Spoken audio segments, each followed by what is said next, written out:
श्री कृष्ण जी ने अपनी ही बहन के साथ शादी कर ली थी, बड़े सारे लोगों का ऐसा कहना है। खासकर इनमें से जो लोग आते हैं वो रामपाल के जो चेले हैं, जो उनके गुर्गे हैं, वो सारे लोग इस प्रकार की भ्रांतियां फैलाते हैं। कोई बीच में से एक दो श्लोक उठा लेते हैं कहीं से भी और अजीबोगरीब बातें करते रहते हैं। वैसे पहले भी इनका खंडन कर चुका। बात अभी फिलहाल के लिए सिर्फ ये करनी है कि क्या भगवान श्री कृष्ण ने अपनी फुआ की लड़कियां या बुआ की लड़कियों से शादी कर ली थी। तो मैं ग्रंथ लेकर के बैठा हूं, लेकिन उससे पहले बता देता हूं, अगर आपको नहीं पता है कि रामपाल कौन है, तो एक कुख्यात अपराधी है। 5 लोगों की हत्या करने के मामले में अभी अंदर है, उम्र कैद काट रहा है। और इसके गुर्गे जो हैं वो हमारे सामने आने से डर रहे हैं, इसीलिए पीठ पीछे वीडियो बनाते हैं। खैर, सबसे पहले तो पॉइंट देखिए कितना लॉजिकली ही अपने आप में व्यर्थ है। अभी ग्रंथ तो मैं खोलूंगा ही आपके सामने, ग्रंथ मेरे पास है भी है, ये देख लीजिए।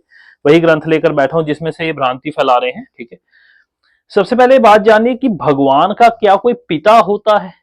क्या कोई परमात्मा का पिता होता है या मौसी होती है, बुआ होती है कभी?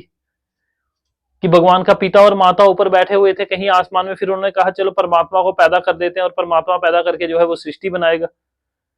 हम सब जानते हैं भगवान श्री कृष्ण ने प्रकट होकर उनके जो है वर पूरा करने के लिए, उनकी तप पूर्ण करने के लिए उनके बालक रूप में जो है वो दर्शन उनको दिए थे और उनके घर में वह बालक रूप में प्रकट हुए थे वसुदेव जी के, और जो उनकी माता देवकी थी उनके यहाँ।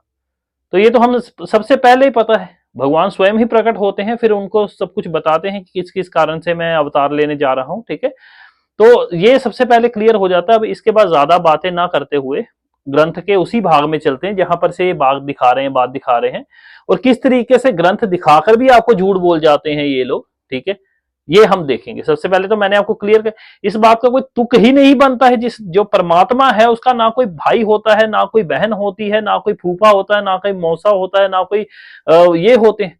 हाँ, वह जब कहीं भी धरती पर अवतार लेते हैं तो उस समय यह सब जो है, ये संसारिक जो है रिश्तों को निभाया जाता है और इसी को लीला कहा जाता है। ठीक है, असल में उनके ना कोई माता पिता है, ना कोई कुछ है, ये तो मैंने आपको बता दिया। पहले तो लॉजिकल ही ये बात गलत सिद्ध हो जाती है। अब चलते जरा ग्रंथ में क्या लिखा हुआ है दरअसल, वो मैं आपको पढ़ाता हूं। अब ये देख लीजिए, श्रीमद् भागवत महापुराण है, द्वितीय खंड है। ठीक है, गीता प्रेस गोरखपुर द्वारा प्रकाशित है। अब जो इन्होंने पढ़ाया है वही मैं आपको पढ़ाने लगा हूं। देखिए यहाँ पर इन्होंने 500 पेज बताया था, 509 यानी कि 9 पेज आगे चले जाते तो पता चलता कि यहाँ पर भगवान का 16,000 और कन्याओं से विवाह होता है। ठीक है, यहीं पे इस चीज का वर्णन आता है। ठीक है, और ये कितनी है?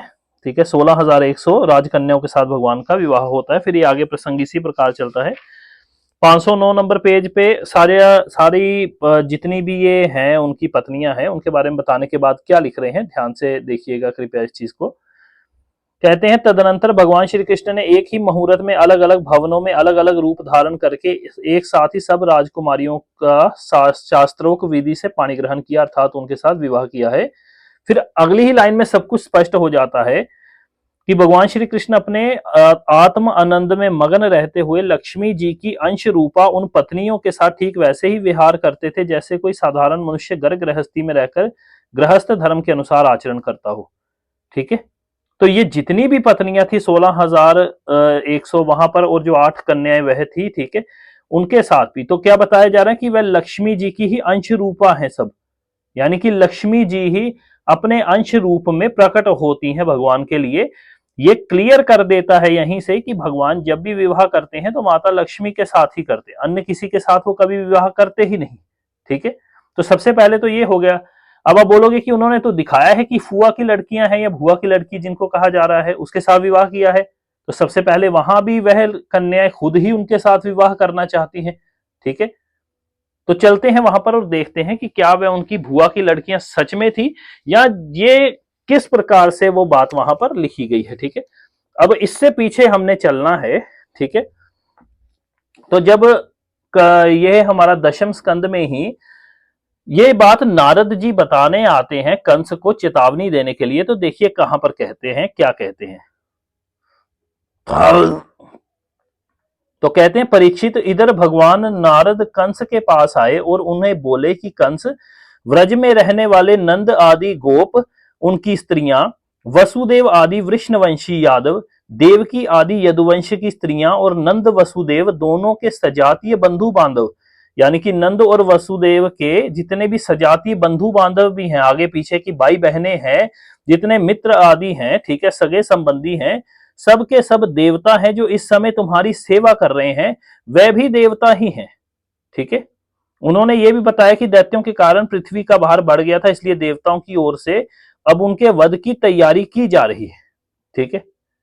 अब आगे भी देख लीजिए, जब देव ऋषि नारद इतना कहकर चले गए तो कंस को यह निश्चय हो गया कि यदुवंशी देवता है और देवकी के गर्भ से भगवान विष्णु ही मुझे मारने के लिए पैदा होने वाले हैं। ठीक है। तो यहां पे पहले सीधे ही पता चल जाता है कि जितने भी हैं ये सारे के सारे देवता हैं। ठीक है। कोई भी एक भी ऐसा इनमें से कोई ऐसा व्यक्ति नहीं है जो आम व्यक्ति था। ठीक है। या कोई संसारी व्यक्ति था वह। अब बात करते हैं, थोड़ा डीप समझते हैं इसको कि क्या हुआ था दरअसल यहां। मैं ये सब कुछ इसलिए पकड़ लेता हूं इनका झूठ, क्योंकि मेरे पास ग्रंथ है और आपके पास ग्रंथ है नहीं। कई हजारों रुपए लगते हैं इन ग्रंथों की कलेक्शन बनाने में। अभी मैंने पीछे आज लगाए नहीं हुए क्योंकि यहाँ पर थोड़ी सफाई करनी है आज मेरे को, वरना मेरी बाकी वीडियो में देखे मेरे पीछे ग्रंथ लगे हुए होते हैं। ठीक है। तो आपके पास ये ग्रंथ कहां से आएंगे जब आपके पास हजारों रुपए है ही नहीं है। तो इसी के लिए हमने 100 से भी ज्यादा ओरिजिनल ग्रंथों के पीडीएफ का एक पैकेज बनाया है, जिसमें भगवत गीता का वीडियो कोर्स भी है और विष्णु सहस्त्र नाम का वीडियो कोर्स भी है। ये सब कुछ आपको हम दे रहे हैं मात्र 100 रुपए में, पीडीएफ फॉर्मेट में। आप अपने मोबाइल में डाउनलोड करके पढ़ सकते हैं, लैपटॉप में डाउनलोड करके पढ़ सकते हैं, कहीं भी कभी भी पढ़ सकते हैं। अगर आप ये पूरा का पूरा पैकेज लेना चाहते हैं, तुरंत हमें इस नंबर के ऊपर आप व्हाट्सएप कर दीजिए ग्रंथ लिखकर। मैं आपको सारे के सारे ग्रंथ प्रोवाइड करवाऊंगा और ये लाइफ टाइम वैलिडिटी के साथ मात्र 100 रुपए में आपको दिए जाएंगे। फॉर एवर के लिए ये आपके पास ही रहेगा। अब वापिस आते हैं अपने टॉपिक के ऊपर। तो यहां पर जो भुआ का कंसेप्ट आता है या भुआ की बेटियों का कंसेप्ट आता है, वहां पर हमारी 3 चीजें क्लियर हो गई हैं। पहला, तो ये सभी देवता ही थे जो भगवान श्री कृष्ण के कहने के ऊपर ही अवतरित होते हैं धरती पर। यह बात नारद जी पुष्ट कर देते हैं और कंस इस बात को समझ भी जाता है। दूसरा है कि भगवान ने किसी के साथ जबरदस्ती तो कहा नहीं कि मैं इनके साथ विवाह करूंगा। वो सब देवता लक्ष्मी जी का ही स्वरूप थे, क्षमा करिए, वो सब स्त्रियां जो हैं वो लक्ष्मी का ही स्वरूप थी और लक्ष्मी तो भगवान से, हरि से ही विवाह करेंगी ना, ये किसी अन्य से कर लेंगी विवाह। ठीक है। और तीसरी बात यह है कि भगवान का कोई भी इस प्रकार से सांसारिक रिश्तेदार नहीं होता जैसे हमारे होते हैं। तो इसीलिए यहां पर जो भुआ आदि शब्द आते हैं वो मात्र सामाजिक रूपों में आते हैं। ठीक है। समाज में उनको बस इसी रिश्ते से बुलाया जाता है, अन्यथा वह सब लक्ष्मी के ही अंश हैं जो भगवान श्री कृष्ण से विवाह करते हैं। या भगवान श्री कृष्ण जिनसे विवाह करते हैं, 16,100 कन्याएं वो और 8 कन्याएं ये है। तो इसी प्रकार से मैंने हर एक प्रकार से आपको प्रमाण देकर ये सब बातें समझा दी हैं। अब एक और प्रमाण है जो मैं आपको महाभारत से दिखाऊंगा, जिसके बाद आपकी सारी दुविधाएं पुनः हल हो जाएंगी। चलिए एक बार महाभारत में देख लेते हैं। तो ये महाभारत का 6ठा खंड है और ये गीता प्रेस गोरखपुर द्वारा प्रकाशित होने वाला ओरिजिनल ग्रंथ है। स्वर्गारोहण पर्व में हम ये देखते हैं कि यहाँ पर भी देवता ही बताया गया वसुदेव जी को, और ठीक है, बाकी जितने भी उनके वो हैं, वसुदेव और अपने भाई शंख के साथ नरेश्रेष्ठ उत्तर, ये सभी सतपुरुष विश्व देवों के स्वरूप में मिल गए थे। ठीक है, ऊपर देख लीजिए। ठीक है, पत्नियों के साथ, ठीक है, और आदि आदि जितने भी लोग थे, उग्रसेन आदि, ठीक है, राजा पांडु अपनी दोनों पत्नियों के साथ, फिर आदि आदि। अब आगे चल के यहीं पे बताया जाता है इसके 25वें श्लोक में, भगवान श्री कृष्ण की जो 16,000 स्त्रियां थी, उन्होंने अवसर पाकर सरस्वती में कूदकर अपने प्राण दे दिए तथा वह देह त्याग करने के पश्चात वह सब की सब पुनः स्वर्ग लोक में जा पहुंची और अप्सराएं होकर पुनः भगवान श्री कृष्ण की सेवा में उपस्थित हो गई। ठीक है। तो यह बात हमें पता चलती है कि पुनः भगवान की सेवा में उपस्थित हो जाने का अर्थ है कि वह पहले भी वहीं थी। ठीक है। और ये सारी की सारी अप्सराएं जितनी भी थी ये लक्ष्मी स्वरूप थी, ये भी हमें पता चल जाता है भागवत पुराण में ही। ठीक है।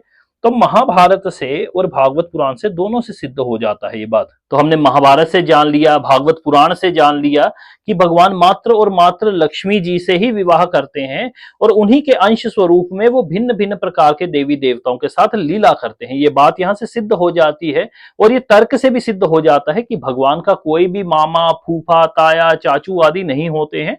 वह जब इस धरा पर किसी का जीवन पुण्य करने के लिए या उनकी मनोकामना पूर्ण करने के लिए उनके यहाँ पर जो है वो बालक रूप में प्रकट होते हैं, अवतार लेते हैं, तो ये सब चीजें जो है ये भगवान द्वारा पहले ही रचित कर दी जाती हैं कि वह किनके घर में पैदा होंगे। ठीक है। कौन कौन उनके जो है वो इस संसार में यदि कहें तो वह रिश्तेदार कहलाएंगे। कहलाएंगे मात्र। ठीक है, तो ये सब बातें होती हैं। उम्मीद है आपने ये सब कुछ जान लिया होगा। और जो सचिन जी हैं या रामपाल जी के जितने भी चेले हैं उनसे मैं यही कहना चाहूंगा, इतना आसान नहीं है। ठीक है, इतना आसान नहीं है उन लोगों को कन्वर्ट कर लेना जो कि पढ़े लिखे हैं। आपके पास जितने भी गांव देहात के पीछे से लोग आते हैं जिनके पास पढ़ने लिखने की समझ बुद्धि नहीं है, वही आपके यहां पर जाकर कन्वर्ट हो जाते हैं। ठीक है, लेकिन क्योंकि आपको पता है कि हम आगे पीछे सब कुछ टटोल के पढ़ते हैं, इसीलिए आप हमारे साथ सामने आमने सामने की चर्चा करने में घबरा रहे हैं लाइव सबके सामने। ठीक है, तो यही मैं आपको कहूंगा, इतना आसान नहीं। आपने जो कर लिए है ना, आबादी अपनी बढ़ा ली है, उनमें से किसी में भी इतना समर्थ नहीं है कि हमारे सामने बैठ के चर्चा कर सके।